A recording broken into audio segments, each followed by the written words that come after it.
तर अजित पवारांसंदर्भात पंतप्रधान, मुख्यमंत्री आणि उपमुख्यमंत्र्यांनी एक्स पोस्टद्वारे अभिवादन केलंय. पाहूया.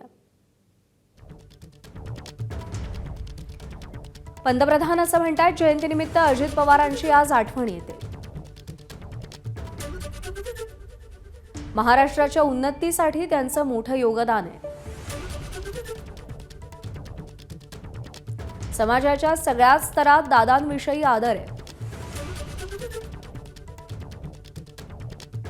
त्यांचं स्वप्न पूर्ण करण्यासाठी एनडीए सरकार कार्यरत आहे.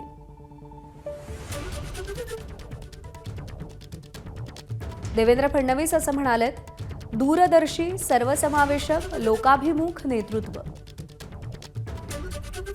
लोकप्रिय माजी उपमुख्यमंत्री अजितदादांना विनम्र अभिवादन. तर उपमुख्यमंत्री एकनाथ शिंदे असं म्हणतात, अजितदादांच्या स्मृतींना अभिवादन.